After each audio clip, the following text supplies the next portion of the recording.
The Galactic Council met in quiet confidence until Earth answered. Engines roared across the void, and every star seemed to flicker in fear. By the time the Council grasped the truth, human wrath had already begun. The silent treatment doctor, Elena Vasquez, adjusted her translator device as she walked through the gleaming corridors of the Intergalactic Commerce Union Station. The massive structure floated in neutral space, serving as the diplomatic heart of 47 different species. Elena had made this journey 12 times in the past 3 years, each visit bringing the same frustrating results. The corridors buzzed with activity as various alien species conducted their business. Tall, crystalline beings from Vethra Prime clicked and chimed as they discussed trade agreements. The slug-like Mirandi left trails of luminescent slime that somehow managed to smell like cinnamon. Most impressive were the Nexari, floating in their environmental suits filled with purple gas, their tentacles dancing as they communicated through bioluminescent patterns.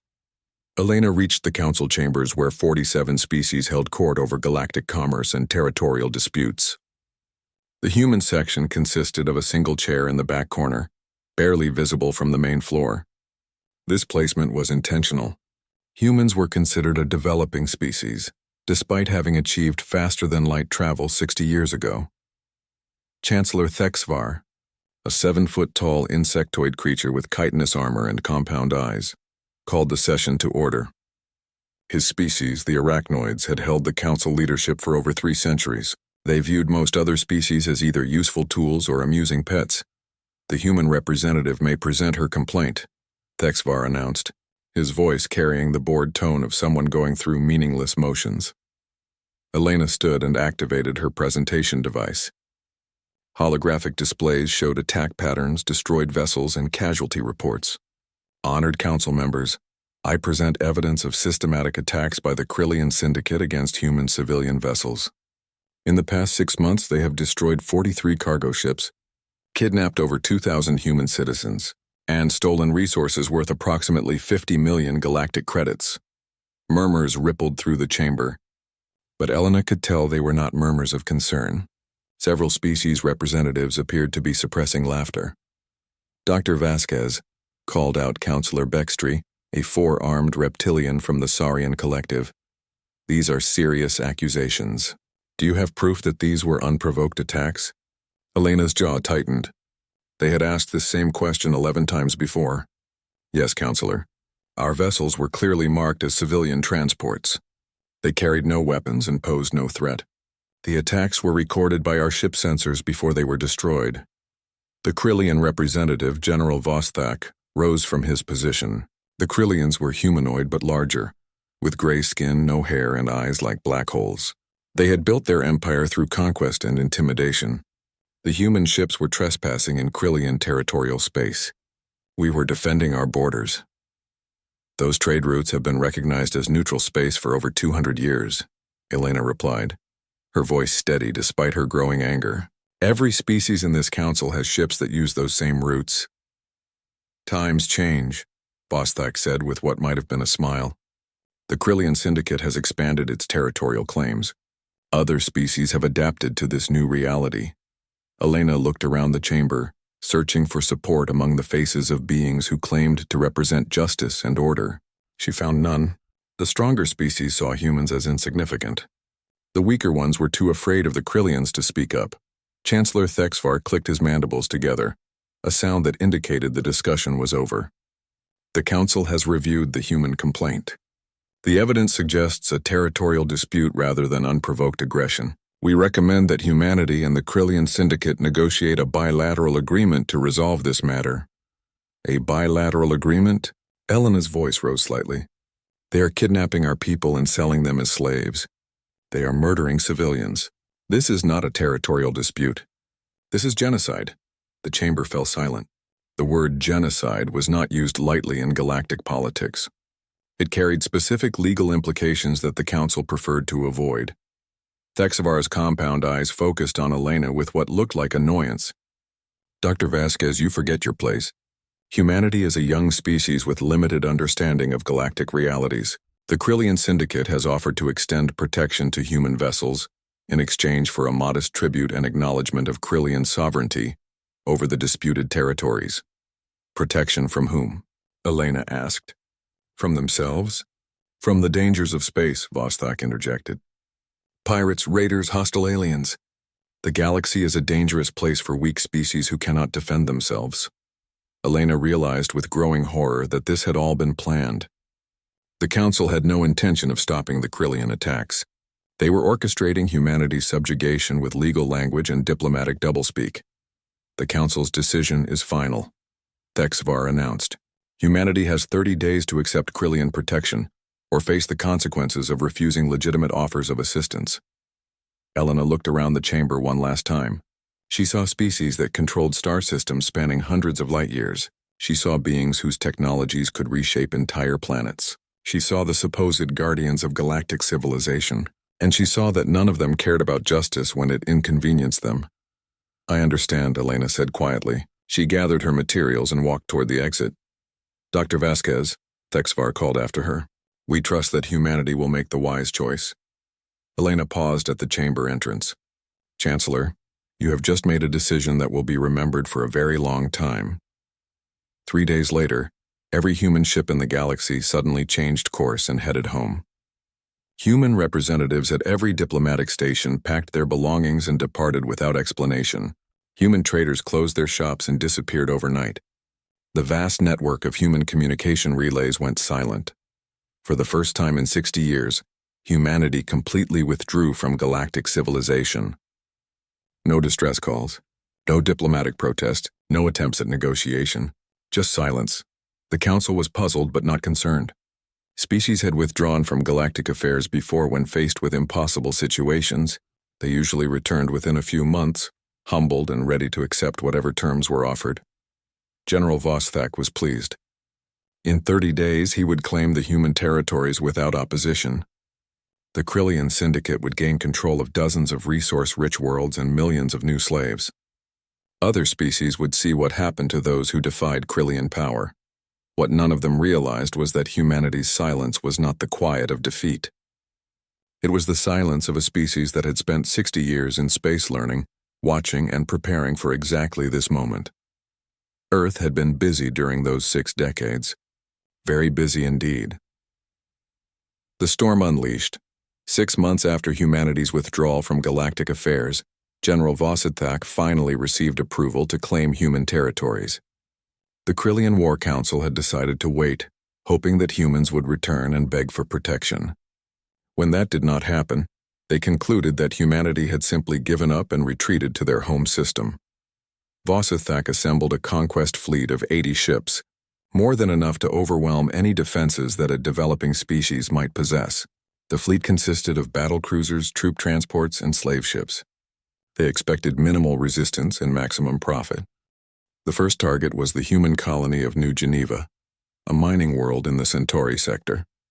Intelligence reports indicated a population of approximately 2 million humans engaged in asteroid mining and agricultural production. The planet had no significant military installations and only basic defensive capabilities. The Krillian fleet dropped out of hyperspace at the edge of the New Geneva system, expecting to find a defenseless world ready for conquest.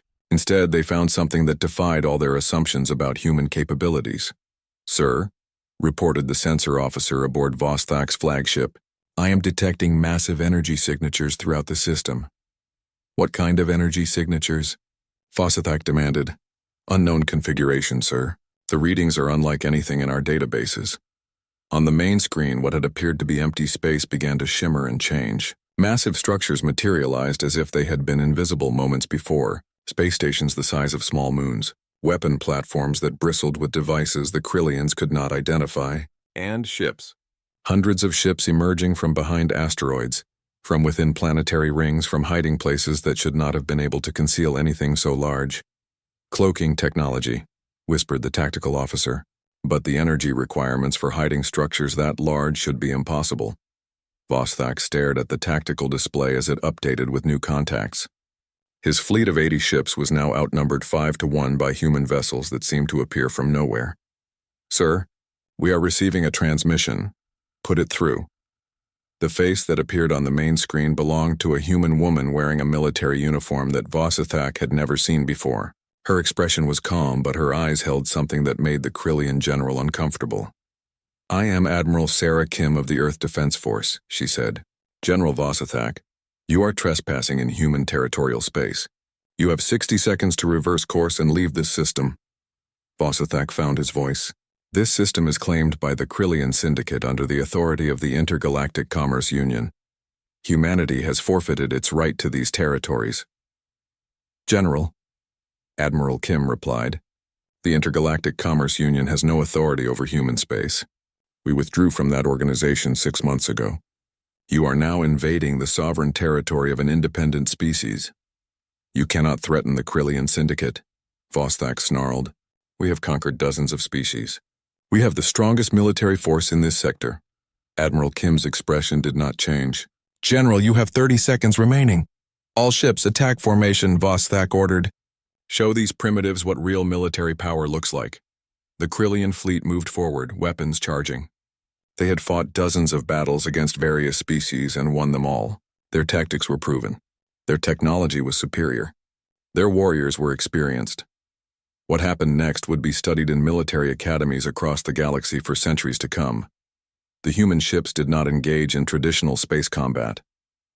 Instead, they demonstrated technologies that revolutionized everything the galaxy thought it knew about warfare. Weapons that fired projectiles through folded space, striking targets from impossible angles. Defense fields that absorbed energy attacks and converted them into power for return fire. Ships that could phase in and out of normal space, becoming untouchable while continuing their attacks. Within 30 minutes, the Krillian conquest fleet was either destroyed or disabled.